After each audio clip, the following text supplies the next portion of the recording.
Hi friends and hi viewers, it's Andy, and for today's video, we're going to talk about civil wedding requirements in the Philippines. So if you and your partner are planning to get wed civilly, just keep watching. Before we continue, let's define what a civil wedding is first. A civil wedding is a ceremony that legally binds two individuals who would like to get wed. It is officiated by a government official or a religious body. Usually, it's done in the city hall, but you can also have it somewhere else if you want. Now for the requirements. First, you need a photocopy of your birth certificate from PSA. So what if nawala na yung birth certificate mo? Pwede ka naman pumunta sa PSA mismo to acquire an original copy of your birth certificate, or you can also order your birth certificate online. Punta ka lang sa www.𝘃𝑖𝗍𝗍𝗍.com.ph. So when you go to that website, you can just fill up the forms and have your birth certificate or other important documents delivered to you. Next is yung Certificate of No Marriage or CENOMAR. Ito ay pwede mo rin makuha sa PSA at pwede mo rin siyang ma-order online. So ano nga ba yung CENOMAR? Certificate of No Marriage. Ito yung nagpapatunay na hindi ka pakasal, na wala kang tinatagong asawa, or yung papakasalan mo ay wala pang pinakasalan na iba. For the CENOMAR, original po yung hiningi nila. So, I'd suggest na bago nyo ibigay yung original is kuhanan nyo muna ng picture or have some photocopies first just in case kailanganin in the future. Next is the pre-marriage counseling certificate. After nyong pumunta doon sa local civil registry para i-express yung intent nyo na magpakasal, i-refer nila kayo sa city health office or sa rural health office para mag-attend ng isang pre-marriage counseling. So, after you attend the pre-marriage counseling, then tsaka nila ibibigay sa inyo yung certificate. So, huwag nyo mawalain kasi kailangan nyo yun. And ibibigay nyo rin yun dun sa local civil registry. Next is marriage license application form.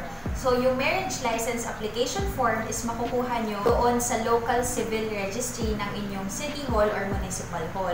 So, you have to go there in person with your fiancé, with your partner, and express your intent to get married. Important po yung personal presence ng dalawa. Just express your intent to get married, and then ibibigay nila sa inyo yung marriage license application form, and i-explain na rin nila sa inyo yung proseso.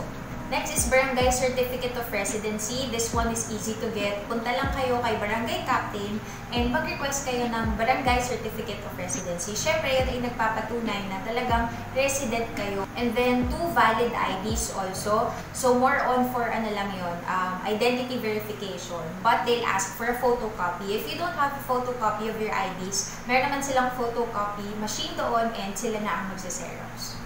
Next is the Barangay Tree Planting Certificate. So, I'm not sure if ito ba is required sa lahat ng city or municipalities. Please let me know po if you know. After you plant a tree doon sa inyong barangay, you will be issued a Barangay Tree Planting Certificate, which is a requirement. So, make sure na makuha nyo yung tree planting certificate kasi kahit kompleto na lahat ng requirements nyo, pag wala yung tree planting certificate, hindi ipaprocess yung application nyo. Lastly, you need 1x1 photo. So, 2 each lang naman. Although sa amin is tinignan lang nila pero hindi na rin nila kinuha. Pero just to be sure, just bring your 1x1 photos with you.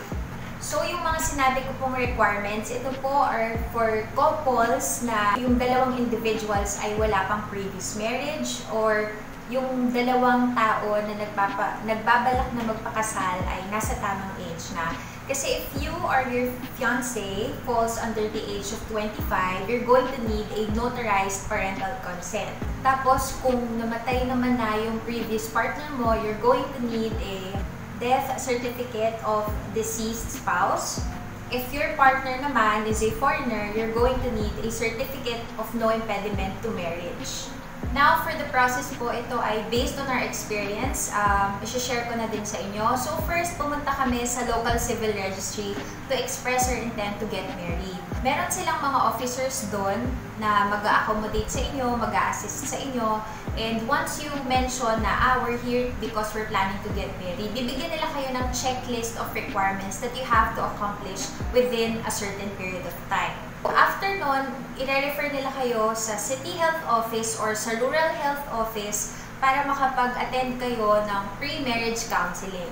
Make sure you don't miss your schedule kasi very important na particular kayo sa dates and times para masunod nyo yung timeline nyo if you have one. So after you attend the pre-marriage counseling seminar, bibigyan nila kayo ng pre-marriage counseling certificate and babalik kayo sa local civil registry to submit this document.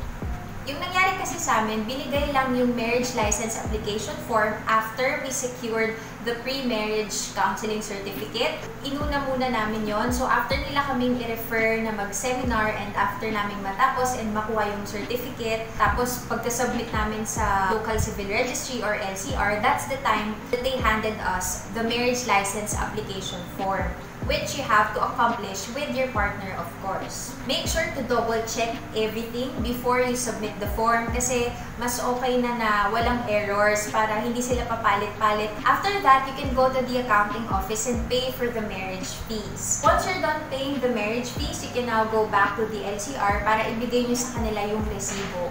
After nun, meron na kayong marriage license application form, meron na rin kayong certificate of pre-marriage counseling. Make sure na balikan nyo yung mga requirements na binanggit natin kanina and isubmit din yon along with the marriage license application form. Kapag tapos na kayo doon, pwede na kayong magpa-schedule ng date. Kami yung namili ng date and then sinabi lang namin sa officer na ito po yung preferred date namin and binalikan kami after a week to confirm if possible na ikasal sa araw na yun. After nyong magbayad sa accounting office, you can go back to the LCR to submit your receipt. And then after 10 days, pwede nyo nang balikan ang inyong marriage license. Once you get your marriage license, remember to coordinate with the officer from the local civil registry right away kasi yung marriage license is only valid for 120 days. If you're planning to change your wedding day, make sure it falls within that period or else masasayang lahat ng effort nyo to get that marriage license. Also, kapag nakuha nyo na yung marriage license nyo, you can actually get married anywhere in the Philippines. So, regardless of wherever you process your marriage license, pwede kayong ikasal kahit saan sa Pilipinas, kung saan nyo gusto. And last reminder, remember to bring 2 witnesses to the ceremony. Now, let's talk about what happens after the ceremony. After the wedding, you have to go back to the local civil registry to submit your signed certificate of marriage. So, yung signed certificate of marriage, ito yung ibigay sa inyo. So, during your civil ceremony, ito yung may pirma yung dalawa, ng partner nyo, may pirma ng witnesses, ninong-ninang, at ni mayor.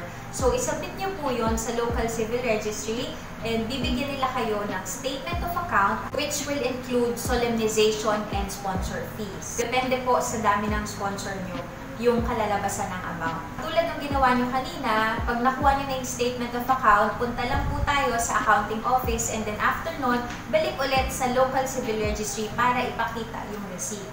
After nun, kung gusto nyo na makuha nyo yung inyong official marriage certificate from the Philippine Statistics Authority in 2 to 3 weeks, just ask for an endorsement letter. Kasi sabi ni Kuya sa amin, kapag wala daw endorsements, it can take up to 6 months bago mo makuha yung official marriage certificate. But if you ask for an endorsement letter, they can process it within 2 to 3 weeks. So, humingi po kami ng endorsement letter. And I suggest na ganun din yung gawin nyo para mas mabilis nyo siyang makuha sa PSA, yung pinakamalapit na PSA sa inyo. If may nakalimutan akong i-discuss or if you have any questions, feel free to ask. I'm open to answering your questions. And that would be all for today. Thank you so much for watching this video. Again, this is Andy and I'll see you guys on my next vlog. Bye!